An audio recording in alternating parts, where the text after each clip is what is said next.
होली अलग तरीके से मनाई जाती है।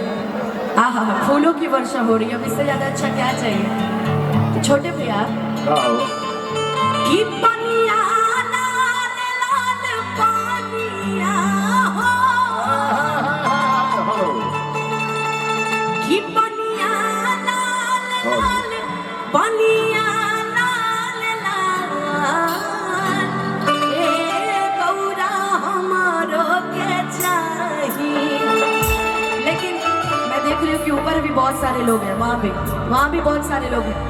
आप लोग भी अगर होली सही में मानते हैं, खेलते हैं, तो मिल के मेरे साथ इस होली के गाने को गाइएगा कि पनिया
सबका के दिल बाबा महलया डरिया,